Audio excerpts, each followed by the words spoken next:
Some people spend years waiting for life to magically change. Others build their future one choice at a time.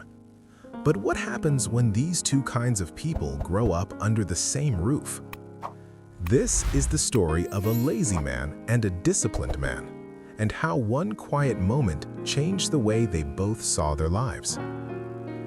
In a small town surrounded by farms and old stone paths lived two brothers, Daniel and Joseph. Only 2 years apart, but completely different in how they approached life. Daniel, the older one, loved comfort. He woke up late, avoided work, and always found a clever excuse to escape responsibility. If something needed effort, he backed away. If something went wrong, he blamed luck. He often said, "I'll do it tomorrow," but tomorrow never arrived. Joseph, the younger brother, wasn't perfect, but he tried. He woke up early, helped around the house, worked in the nearby fields, and supported their mother. He wasn't naturally gifted, he simply showed up every day, even when he didn't feel like it. Because of their habits, the town gave them nicknames. Daniel was the sleeper, while Joseph became the steady one. Even their dreams were opposites. Daniel dreamed of becoming rich without effort. Joseph dreamed of building something with his own hands. But life always has a moment where it tests us. One moment that forces us to look at who we've become. And that moment came unexpectedly for the two brothers. One warm afternoon, the brothers sat outside their small home.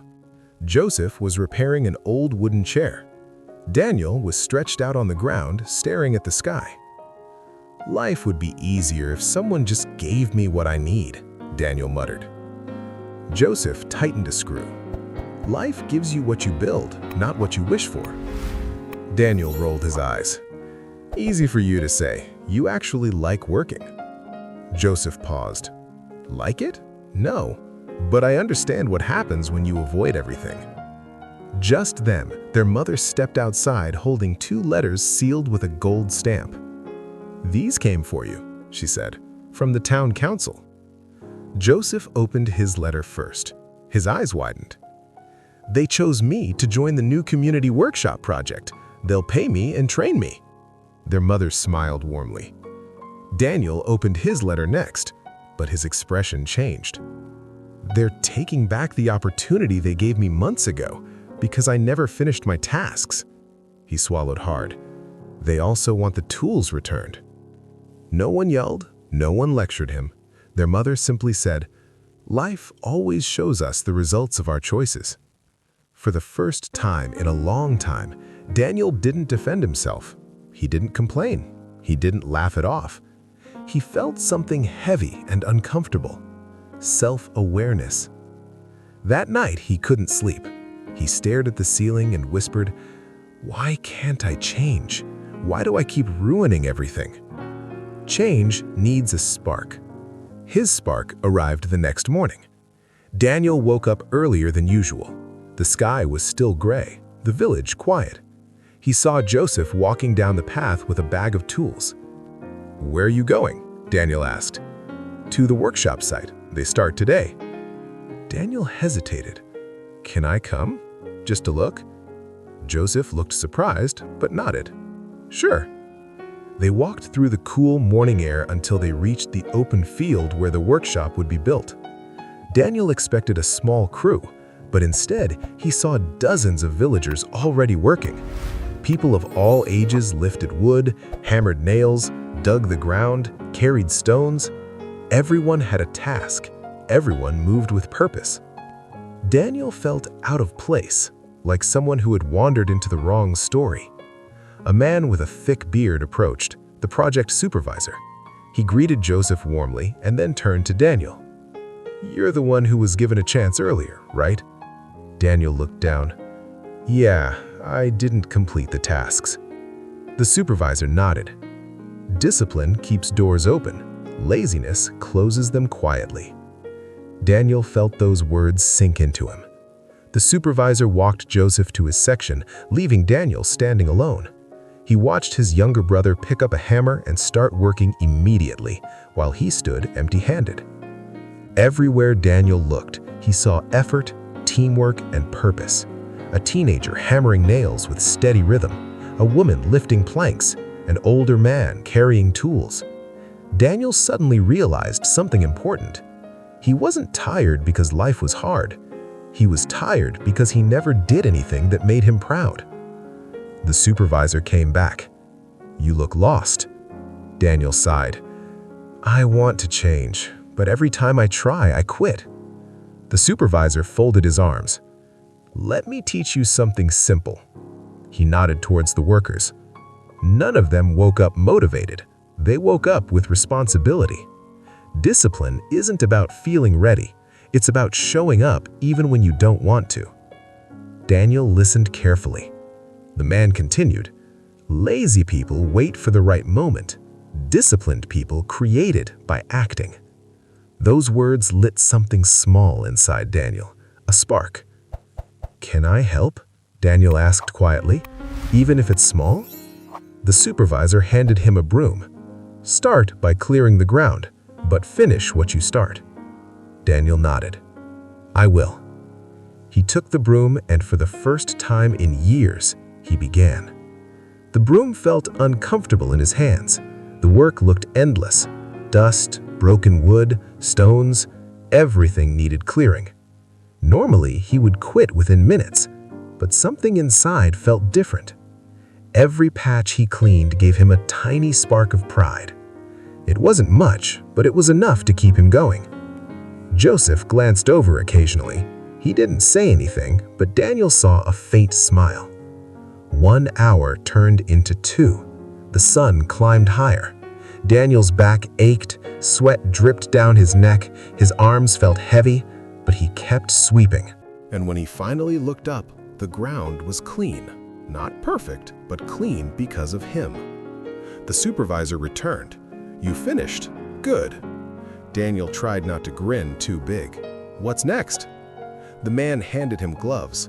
"Help carry the wood planks." This was harder work. His shoulders burned with every lift, but he didn't stop. And something heartwarming happened. People encouraged him. "You're doing great! Thanks for the help! Keep going!" Those small words meant more than Daniel expected. It was the first time in years he felt like part of something. By midday, he was exhausted, covered in dust, sweat, and dirt, but proud. When Joseph handed him water, he said, "Didn't expect you to last this long." Daniel laughed weakly. "Didn't expect it either." Joseph nodded. "You're learning. It's not about being perfect. It's about being better than yesterday."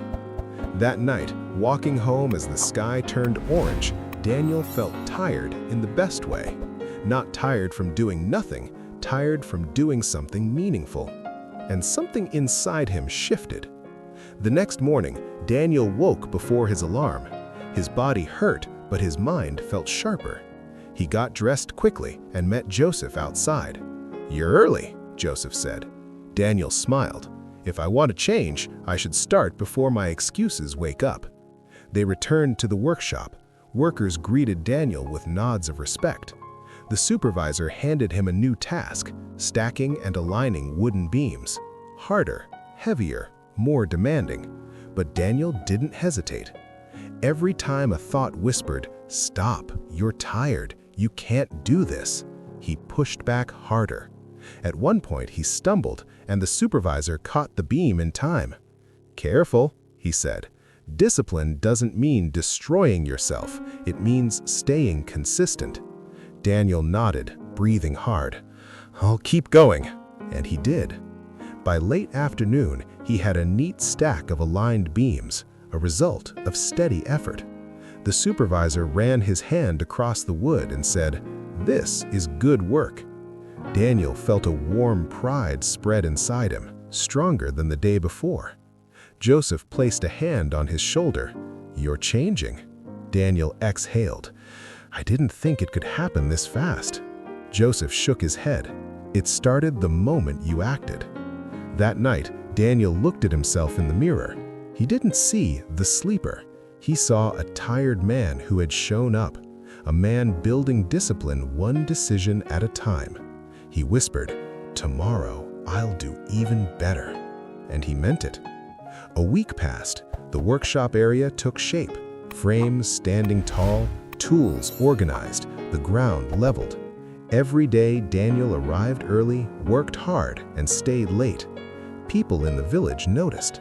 Neighbors who once mocked him now greeted him with respect. Children waved as he passed. The council members who removed his opportunity now watched him with surprise. One late afternoon, the supervisor gathered Daniel and Joseph. "You two make a good team," he said. Then he turned to Daniel. "I want to tell you something important." Daniel straightened. "A lazy man and a disciplined man live inside each of us. Most people let the lazy one win, but you fought back. That choice matters more than any task you finished." He tapped his chest gently. "You didn't change because life forced you. You changed because you finally said, 'Enough.'" Discipline begins when you stop arguing with your excuses. Daniel felt something tighten in his chest, gratitude, pride, and a new sense of strength. Walking home, Joseph nudged him. "I always hoped you would change, but I didn't expect this." Daniel smiled. "I used to think life was against me. Turns out it was just me against myself." "That's how it is for everyone," Joseph said.